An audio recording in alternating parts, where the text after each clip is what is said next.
Bonjour les investisseurs, bienvenue sur la chaîne Fabien Immobilier. Je suis Fabien Tatibois, le CEO d'une société spécialisée dans l'investissement locatif clé en main qui s'appelle Fabien Immobilier et je suis également investisseur immobilier à titre personnel. Aujourd'hui, on a le plaisir d'accueillir François Lanoé qui est notre expert comptable partenaire. Il sera plus à même à répondre aux questions que se posent les investisseurs sur la fiscalité immobilière. François, je te laisse te présenter. Bonjour à tous, effectivement François Lanoé, expert comptable. J'ai toute une partie de mon activité qui a trait autour de l'investissement immobilier, essentiellement l'investissement immobilier locatif et peut-être plus particulièrement encore sur le sujet du jour qui est la location meublée. Merci pour ta présentation. Cette vidéo, en fait, elle est destinée aux personnes qui sont soit déjà propriétaires d'un bien immobilier et qui s'intéressent au régime LMNP, ou des personnes qui souhaitent investir dans l'immobilier et qui s'intéressent à ce régime. On va passer vraiment tout en revue avec les points forts, les points faibles de ce régime, les limites et également le coût qu'engendre de passer avec ce régime.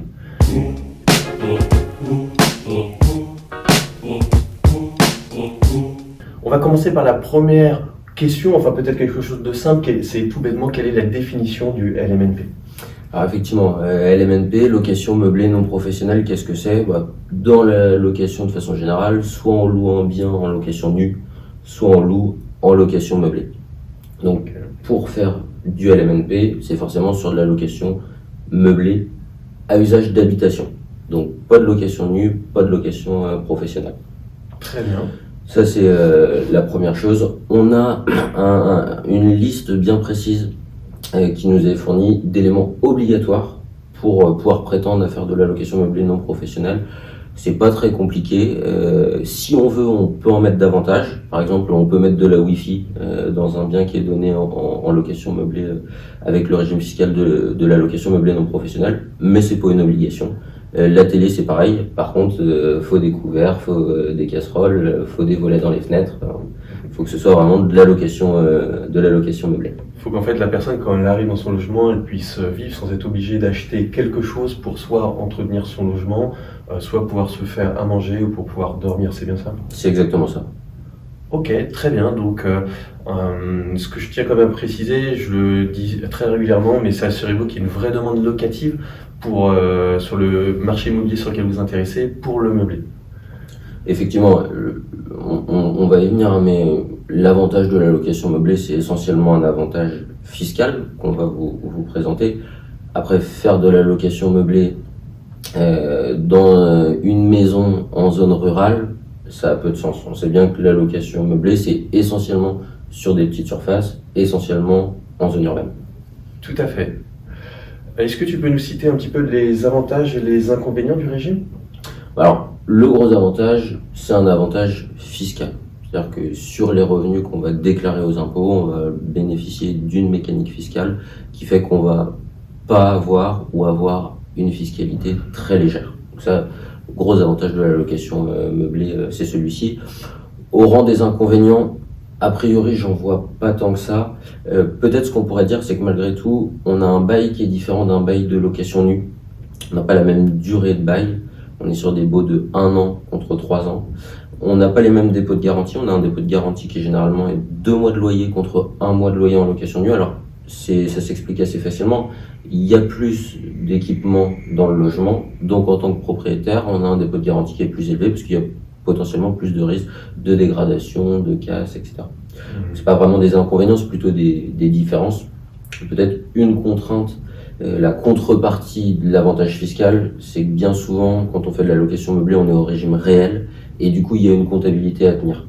D'accord. On le verra, une comptabilité qui est relativement peu coûteuse, mais ça engendre un peu de papier à traiter. Alors, comparé à la fiscalité que ça pourrait engendrer dans d'autres régimes fiscaux, c'est pas grand-chose, mais pour certains, c'est quand même une contrainte d'avoir ce suivi administratif là à faire. D'accord, ça on va revenir tout à l'heure.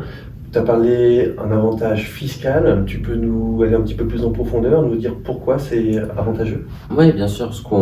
La mécanique, c'est qu'on a le droit à un amortissement. Alors, un amortissement, pour ceux qui connaissent pas, quand on fait un investissement, fiscalement, on le passe pas en charge sur 1 an, on le déduit par le biais des amortissements dans le temps. Si je fais un parallèle, je suis un transporteur, j'achète un camion 50 000 euros, je l'utilise sur 5 ans, et l'année où je l'achète et les années suivantes, je déduis fiscalement 10 000 euros tous les ans. et non pas 50 000 € la première année.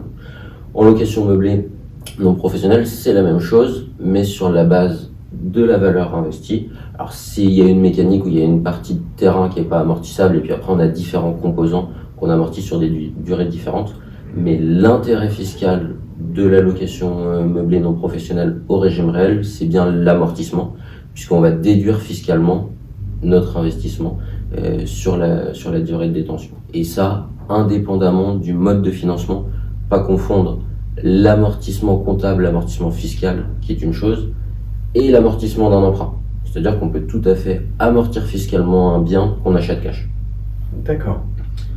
C'est vrai que c'est quelque chose qui n'est pas évident à comprendre, parce que pour un camion, on le comprend mieux, on voit qu'il s'use.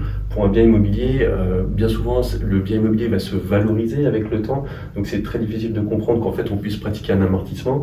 C'est pas pour ça qu'on dit que finalement, c'est une niche fiscale.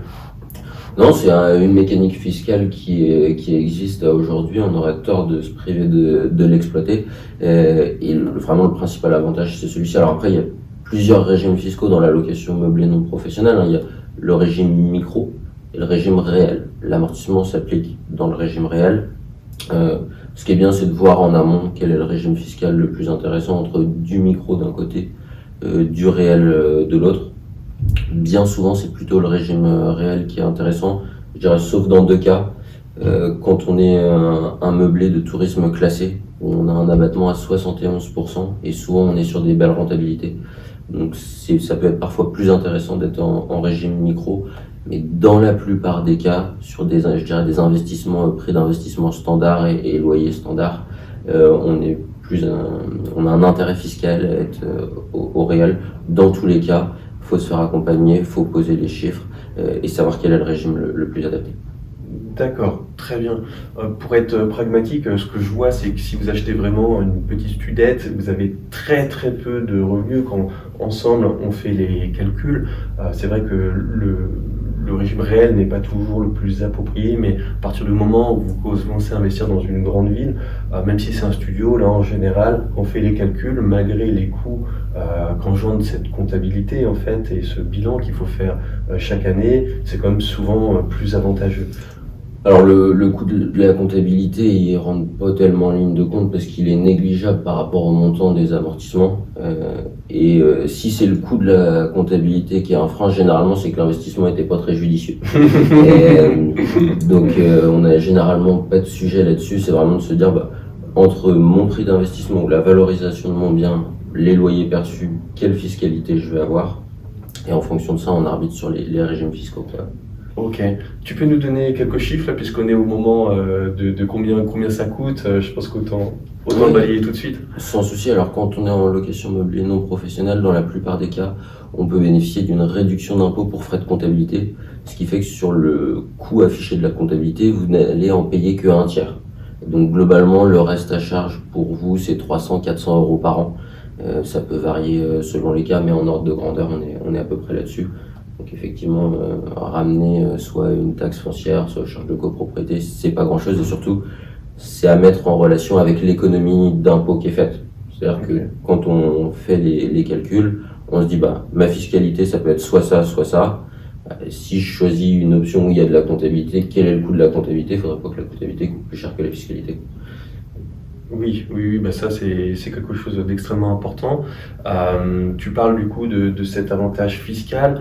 On aimerait bien savoir à peu près quel va être le montant de l'imposition avec le régime LMNP. On peut peut-être le comparer par rapport au régime foncier, par exemple. Oui, tout à fait. Effectivement, en régime foncier, on n'a pas cette mécanique d'amortissement-là. Donc sur les loyers qu'on va percevoir, on va pouvoir déduire quelques charges. Globalement, vous ne vous trompez pas en disant que vous avez à peu près, par rapport au loyer encaissé, 30% de charges. Dans ces 30% de charges-là, on a la taxe foncière, on a l'assurance propriétaire non occupant, on a les charges de copropriété, si c'est un bien qui est en copropriété, on peut avoir des intérêts d'emprunt, si on a financé le bien par un emprunt. Globalement, 30%, ça donne un bon indicateur. Okay. Donc du coup, on touche les loyers en revenus fonciers, en location nue, on enlève ces 30%-là, et le reste est soumis à impôt. Soumis à impôt dans votre tranche marginale d'imposition et soumis à CSG, CRDS, 17,2%. Donc parfois en revenu foncier, alors même qu'on n'a pas de cash flow, que les loyers viennent payer l'emprunt, parfois ça génère de la fiscalité. L'idée en location meublée non professionnelle, c'est que dans la plupart des cas, on arrive à un résultat qui est nul ou négatif. Plus vous allez avoir un bien rentable, plus potentiellement ça va générer un résultat positif. Mais du fait de l'amortissement, généralement, on est à un résultat nul ou négatif, et donc on n'a pas de fiscalité. Ce qui est vraiment bien, c'est qu'en fait, on peut tout déduire. Est-ce que tu peux nous dire exactement ce qu'on peut déduire ou amortir sur le régime LMNP? Ouais, en location meublée non professionnelle, si on part du début sur l'investissement, on va pouvoir amortir le bien, on va pouvoir amortir les meubles. Donc les meubles, on les amortit, on les passe en charge sur des durées plus courtes. Généralement, on part sur 5-7 ans. La durée de vie un petit peu de ce qu'on peut mettre comme équipement dans le bien.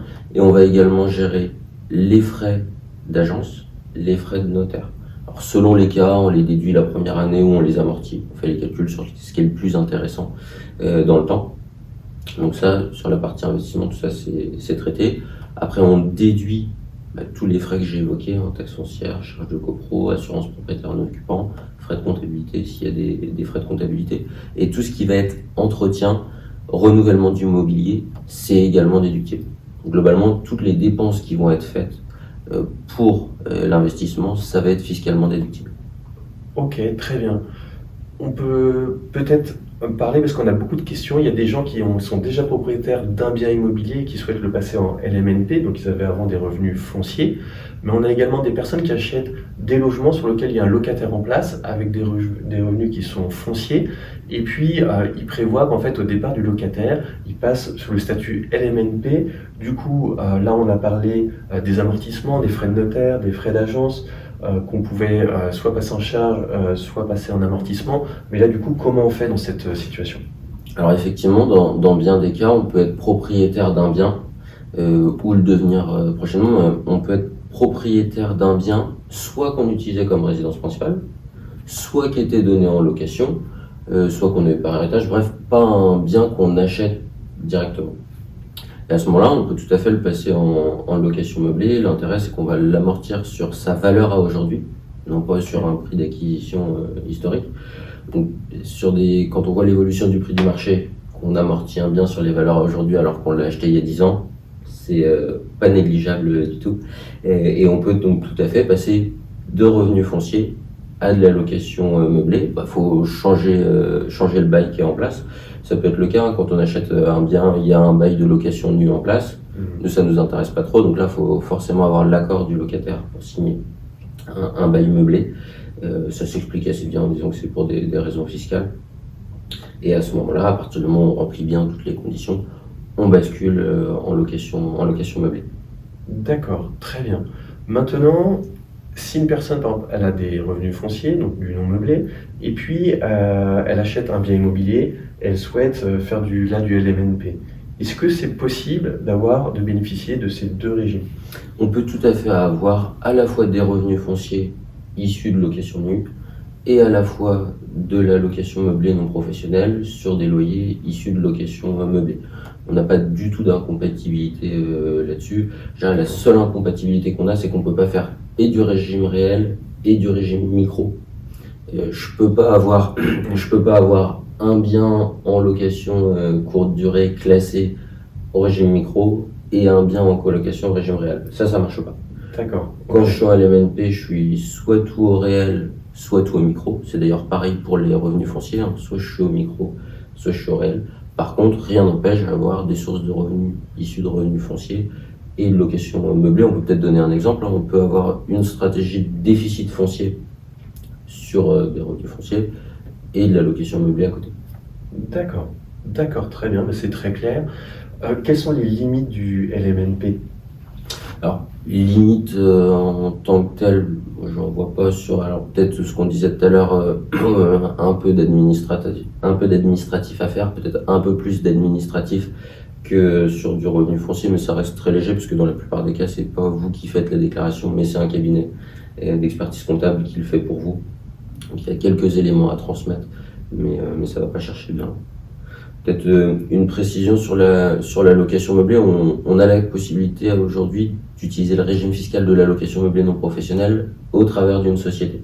D'accord. Donc pas dans une SCI, mais en SARL de famille quand on investit avec des membres du cercle familial, ou bien à travers de SNC, Société en nom collectif. On peut le faire. Donc parfois, si on veut investir à plusieurs, généralement on se dit on fait une SCI.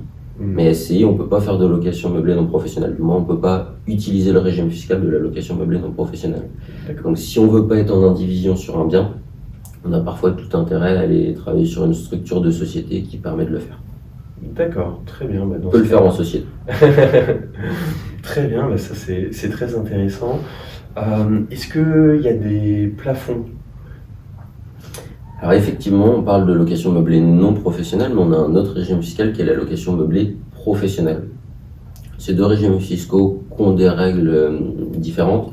Ce qu'il faut bien retenir, c'est qu'on ne choisit pas, du moins on ne choisit plus, d'être professionnel ou non professionnel. C'est la conséquence d'une situation de fait. Donc, ce qui est important, c'est de l'anticiper, parce que aller dans le régime de location meublée professionnelle en connaissance de cause, c'est pas un souci. Généralement, si on devient loueur en meublé professionnel et qu'on ne l'a pas anticipé, c'est des mauvaises surprises. Donc, de façon assez simple, tant qu'on a moins de 23 000 euros de loyer de location meublée, on est non professionnel. D'accord. Dès lors qu'on va dépasser les 23 000 euros de loyer, va falloir comparer les revenus d'activité du foyer fiscal au loyer perçu. Donc, peut-être un exemple pour illustrer ça. J'ai 40 000 euros de loyer, j'ai 30 000 euros de revenus, je suis professionnel. Okay. À l'inverse, j'ai 100 000 euros de loyer, mais j'ai 150 000 euros de revenus d'activité, je reste non professionnel.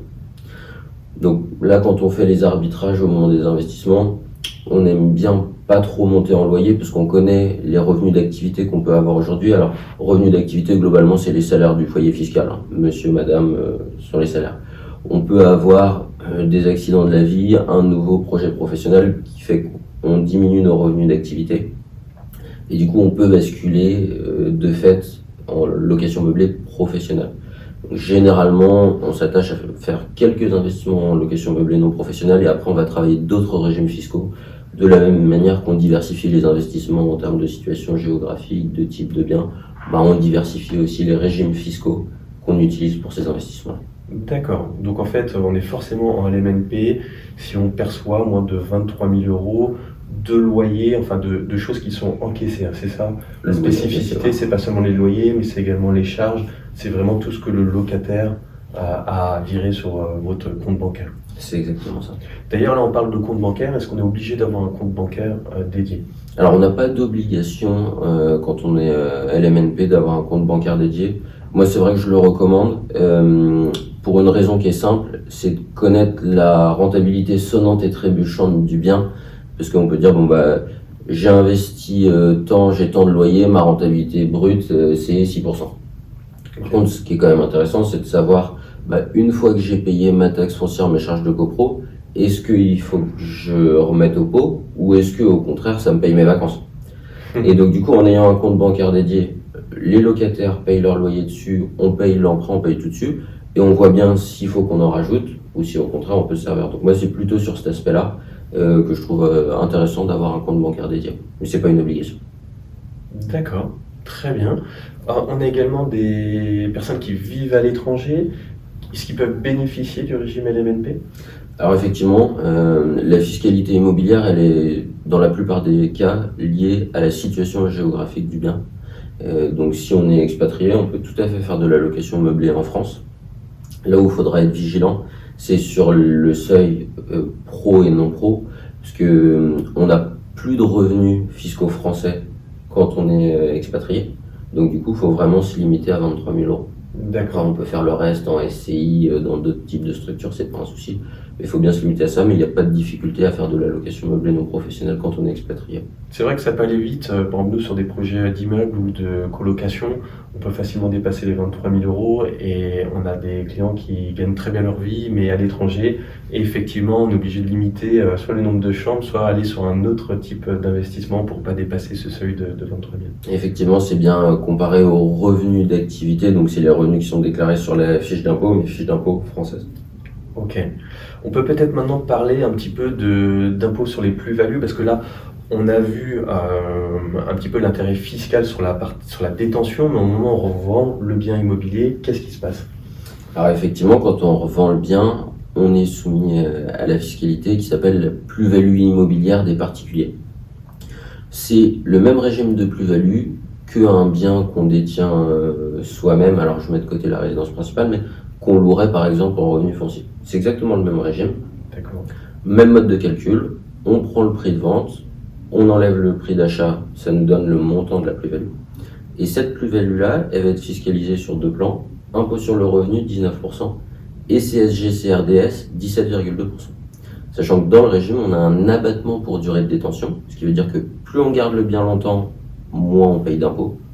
Les 5 premières années, on n'a pas de réduction, on paye 19 et 17,2.